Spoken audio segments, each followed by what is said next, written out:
Hello students, ফিজিক্সের নতুন একটা ক্লাসে সবাইকে ওয়েলকাম। আজকে আমরা যে চ্যাপ্টারটা পড়ব সেটা হচ্ছে ভেক্টর। তো আমরা যেটা শুরু করব সেটা হচ্ছে ভেক্টর।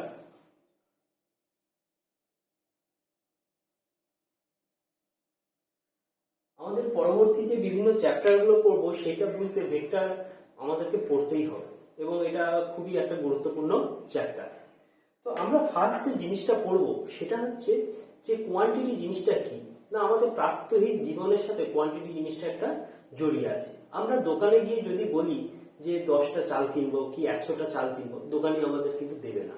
তার কারণ কি না, 10টা বা 100টা চাল কোনো অসুবিধা, সেই জন্য আমরা কি বলি না 1 কিলো কি 500 কি 2 কিলো কি 10 কিলো চাল আমাদেরকে দিতে হবে।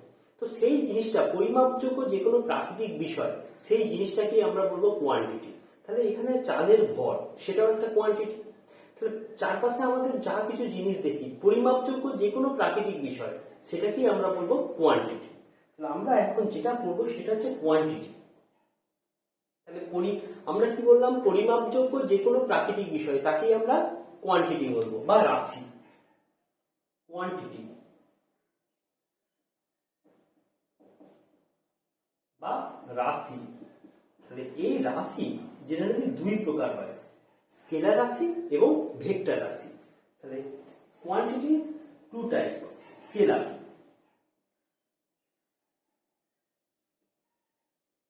কোয়ান্টিটি আর আরেকটা হচ্ছে ভেক্টর কোয়ান্টিটি। তাহলে quantity can be classified into two types, one scalar quantity and another is vector quantity. Clear? তাহলে স্কেলার কোয়ান্টিটি কোনগুলো না, যে সমস্ত কোয়ান্টিটির অনলি ম্যাগনিটিউড থাকে, কোনো ডিরেকশন পার্ট থাকে না, মানে কোনো দিক থাকে না, কেবলমাত্র একটা মান থাকে, তাদেরকে আমরা বলবো স্কেলার কোয়ান্টিটি। তাহলে scalar has only magnitude,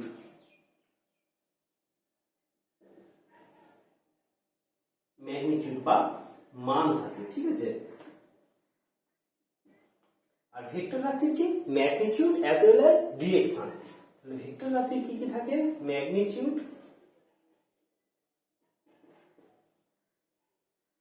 plus direction, magnitude plus direction. তাহলে স্কেলার কোয়ান্টিটির কেবলমাত্র মান আছে, ভেক্টর কোয়ান্টিটির কি থাকে না, ম্যাগনিটিউড থাকে, তার সাথে সাথে একটা দিক বা ডিরেকশনও থাকে। ক্লিয়ার? তাহলে এটাই হচ্ছে স্কেলার এবং ভেক্টরের মূল ডিফারেন্স। তাহলে স্কেলার রাশি কোনগুলো, যে সমস্ত রাশির কেবলমাত্র মান আছে তাদের আমরা কি বলবো যে স্কেলার কোয়ান্টিটি। যেমন হচ্ছে বস্তুর ভরের কেবলমাত্র মান আছে কিন্তু কোনো ডিরেকশন থাকে না, তাদেরকে আমরা বলবো স্কেলার কোয়ান্টিটি। তাহলে যেমন উদাহরণ কি না, বস্তুর ভর বা মাস, সেটা হচ্ছে স্কেলার কোয়ান্টিটি। আর ভেক্টর কোয়ান্টিটি কি, ওজন বা ওয়েটের কি হচ্ছে একটা সবসময় নির্দিষ্ট দিক আছে, সবসময় ওজনের কি হচ্ছে একটা নির্দিষ্ট দিক নিচের দিকে বরাবর ক্রিয়া করে ওজন, বা পৃথিবীর সেন্টার বরাবর টুয়ার্ড সেন্টার বরাবর ক্রিয়া করে, সেই জন্য ওজন হচ্ছে একটা কি না ভেক্টর কোয়ান্টিটি। ক্লিয়ার? তাহলে quantity can be classified into two types, scalar quantity and vector quantity. Clear?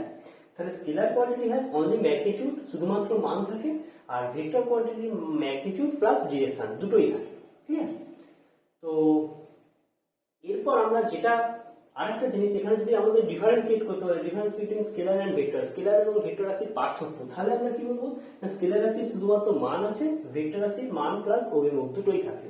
R scalar রাশি সাধারণ অ্যালজেব্রিক সাম মেনে চলে বা স্কেলার অ্যালজেব্রা মেনে চলে। তার মানে কি না, নর্মাল আমরা যখন যোগ করি 2 + 3 = 5, সেই রকম অ্যালজেব্রিক সাম মেনে চলে। কিন্তু ভেক্টর কোয়ান্টিটি অ্যালজেব্রিক সাম মেনে চলে না, এটা ভেক্টর অ্যালজেব্রা মেনে চলে। তার কারণ কি, এদের ডিরেকশন থাকে, সেই ডিরেকশনটার জন্য তাদের লব্ধি বা যোগফলটা চেঞ্জ হতে পারে। ক্লিয়ার? তাহলে এই দুটো মেজর ডিফারেন্স স্কেলার এন্ড ভেক্টরের মধ্যে। স্কেলার রাশির কেবলমাত্র ম্যাগনিটিউড থাকে, আর ভেক্টর রাশির magnitude as well as direction both থাকে।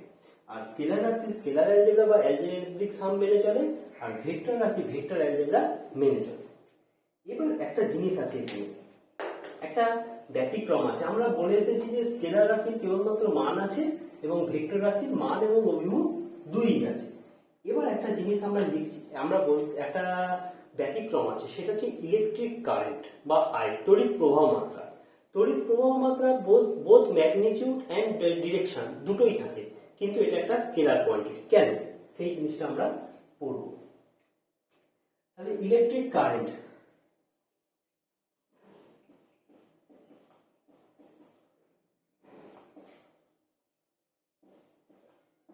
ইলেকট্রিক কারেন্ট এর ম্যাগনিটিউড পার্ট থাকে প্লাস ডিরেকশন পার্টও থাকে।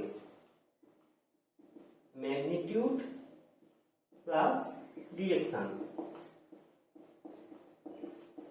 বোথ থাকে, বাট এটা কি রাশি, কিন্তু তবুও এটা স্কেলার কোয়ান্টিটি।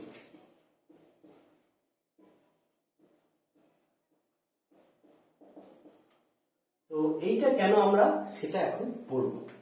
তো আমরা জানি যে জেনারেলি ম্যাগনিটিউড প্লাস ডিরেকশন থাকলে সেটাকে ভেক্টর বলবো, বাট এখানে একে স্কেলার কোয়ান্টিটি বলবো তার কারণ এই স্কেলার অ্যালজেব্রা মেনে চলে বা অ্যালজেব্রিক সাম মেনে চলে, ভেক্টর অ্যালজেব্রা মেনে চলে না।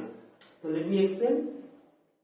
এখানে একটা পয়েন্ট পি আছে, পি পয়েন্টে এদিক থেকে একটা কারেন্ট আসছে, এদিক থেকে একটা কারেন্ট আসছে, এদিক থেকে একটা কারেন্ট আসছে। তাহলে এই কারেন্টগুলোকে আমরা ইনওয়ার্ড ধরলাম, এটা I1, এটা I2, এটা ধরছি I3, ক্লিয়ার?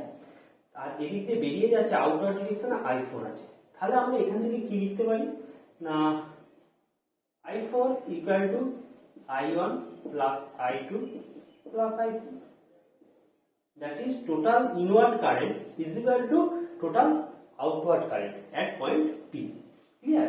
তাহলে এই যে জিনিসটা হচ্ছে, তাহলে এই জিনিসটা হচ্ছে স্কেলার অ্যালজেব্রা মেনে চলছে, কিন্তু ভেক্টর অ্যালজেব্রা মেনে চলছে না। তার কারণ কি না, আমরা এই যে তার এই যে কারেন্টগুলো আসছে এর যদি আমরা ডিরেকশন গুলো চেঞ্জ করি, অর্থাৎ এর মাঝের অ্যাঙ্গেল গুলো চেঞ্জ করে দিই, তাহলেও কিন্তু আমাদের এই ইকুয়েশনটা মেনে চলবে, ঠিক আছে? তার মানে কি স্কেলার অ্যালজেব্রা মেনে চলছে। এখানে কোনগুলোর সাথে সাথে এদের যদি রেজাল্টেন্টটা চেঞ্জ হয়ে যেত তখন আমরা বলতাম এটা ভেক্টর সাম মেনে চলছে। বাট এখানে কি হচ্ছে, এখানে কোনো রকম ভেক্টর সাম মেনে চলছে না, এটা স্কেলার সাম মেনে চলছে। এর ভিতরে যে অ্যাঙ্গেল গুলো প্রতিটা যদি চেঞ্জ করে দিই তাহলেও কিন্তু আমার এই ইকুয়েশনটা স্যাটিসফাই করবে, ক্লিয়ার? তাহলে electric current has both magnitude and direction, but it is called scalar quantity. Why? Because it only maintain vector sum, clear? It only maintain scalar algebra, clear? It does not maintain vector algebra, অর্থাৎ vector সামটা মেনে চলছে না, তাই আমরা এটাকে বলবো আমরা scalar quantity, clear? এটা একটা ব্যতিক্রম পড়তে পারে যে এমন একটা রাশি বা কোয়ান্টিটির নাম বলো যেটা ম্যাগনিটিউড এবং ডিরেকশন বোথ আছে, বাট সেটা একটা স্কেলার কোয়ান্টিটি, সেটা হচ্ছে ইলেকট্রিক কারেন্ট, ক্লিয়ার? তো ব্যতিক্রমটা আমাদের হলো। এরপর আমরা ডিফারেন্ট টাইপস অফ ভেক্টর জানবো। তো প্রথম হচ্ছে সমান ভেক্টর বা ইকুয়াল ভেক্টর। নেক্সট যেটা করবো আমরা ডিফারেন্ট টাইপস অফ ভেক্টরস। তো প্রথমে হচ্ছে সমান ভেক্টর বা ইকুয়াল ভেক্টর। সমান ভেক্টর বা ইকুয়াল ভেক্টর। ইকুয়াল ভেক্টর কোনগুলো না, যে সমস্ত ভেক্টরের মান এবং ডিরেকশন সমান তাদেরকে ইকুয়াল ভেক্টর বলবো। যেমন আচ্ছা, এখানে দুটো জিনিস এখানে বলে নেওয়া উচিত এখান থেকে। একটা ভেক্টরকে আমরা কিভাবে ডিনোট করব, না একটা ভেক্টরকে এরকম একটা স্ট্রেট লাইন দিয়ে ডিনোট করা হয়। তো এটাকে বলা হয় ফাইনাল পয়েন্ট। আর এটা মনে করো ধরা যাক এ, এটাকে ধরা যাক এ ভি।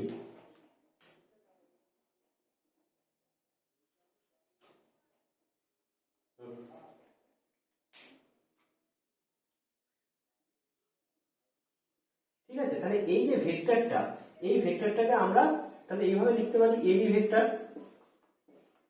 ক্লিয়ার? তাহলে এবি ভেক্টরের এইটা হচ্ছে এই যে লেন্থটা লাইনটা সেটা ওর মানটা বা ম্যাগনিটিউডটাকে বোঝাচ্ছে, আর এই যে ডিরেকশনটা ওর ডিরেকশনকে বোঝাচ্ছে, ক্লিয়ার? তাহলে এই দুটো ভেক্টর এইটা হচ্ছে ইনিশিয়াল পয়েন্ট আর এটা হচ্ছে ফাইনাল পয়েন্ট, ক্লিয়ার? এবার একটা ভেক্টরের লেন্থ যত বড় হবে তার ম্যাগনিটিউড জেনারেলি তত বড় হবে। তাহলে দুটো সমান ভেক্টর কখন বলবো, দুটো ভেক্টরের যদি মান এবং দিক সমান হয় তখন তাদেরকে আমরা বলবো সমান ভেক্টর। যেমন এবি আর বিসি, তাহলে এই দুটো ভেক্টরের মান এবং দিক দুটোই তো সমান, তাহলে এই দুটো ভেক্টরকে আমরা বলবো সমান ভেক্টর বা ইকুয়াল ভেক্টর। ক্লিয়ার? নেক্সট হচ্ছে বিপরীত ভেক্টর। বিপরীত ভেক্টর জিনিসটা কি না, দুটো ভেক্টরের মান সমান কিন্তু ডিরেকশনটা আলাদা, সেইগুলোকে বলবো বিপরীত ভেক্টর। বিপরীত ভেক্টর বা ইংলিশ হচ্ছে অপোজিট ভেক্টর।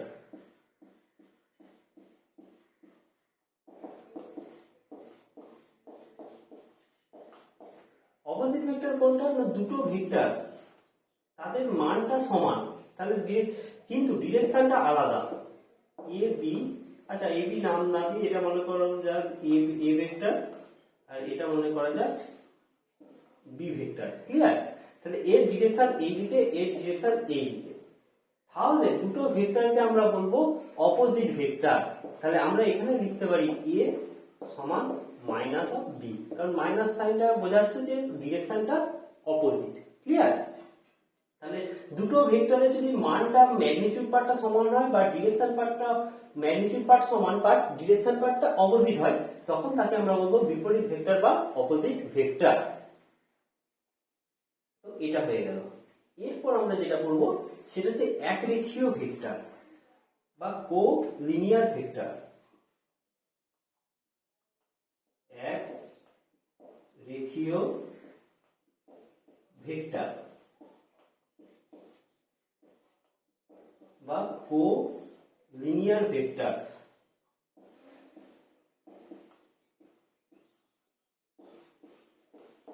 কোলিনিয়ার ভেক্টর কোনগুলো না, একই রেখার উপর অবস্থিত একাধিক ভেক্টরকে আমরা কোলিনিয়ার ভেক্টর বলবো। এটা সাপোজ একটা ভেক্টর, এখান থেকে এই এ, এটা নাম দিলাম বি, এটার নাম দিয়ে দিলাম সি, এটার নাম দিলাম ডি। তাহলে এখানে অবস্থিত এক বা একাধিক ভেক্টর কি, এবি একটা ভেক্টর, বিসি একটা ভেক্টর, সিডি একটা ভেক্টর। তাহলে এই সমস্ত ভেক্টর একটা স্ট্রেট লাইনের উপর অবস্থিত, সেই জন্য এই সমস্ত ভেক্টর গুলোকে বলা হয় একরেখীয় ভেক্টর বা কোলিনিয়ার ভেক্টর। ক্লিয়ার? নেক্সট আসছে যে একতলীয় ভেক্টর। একতলীয় ভেক্টর বা কোপ্লেনার ভেক্টর।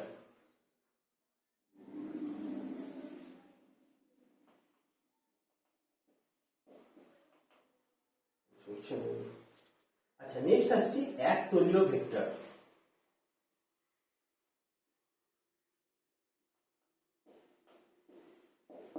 একতলীয় ভেক্টর বা কোপ্লেনার, মানে একই প্লেনে অবস্থিত তাই কোপ্লেনার। তাহলে কোপ্লেনার মানে কি না, এই আমরা একটা প্লেন ধরছি, এই প্লেনে অবস্থিত যে কোনো ভেক্টর, এদিকে একটা ভেক্টর থাকলো, এদিকে একটা ভেক্টর থাকলো, এদিকে একটা ভেক্টর থাকলো, এই সমস্ত ভেক্টর গুলোকেই বলবো কোপ্লেনার, কারণ একই প্লেনে এরা বিলং করছে। ঠিক আছে? তাহলে এইগুলোকে বলবো আমরা কোপ্লেনার ভেক্টর। এরপর যে জিনিসটা আছে সেটা হচ্ছে একক ভেক্টর বা একক ভেক্টর বা ইউনিট ভেক্টর।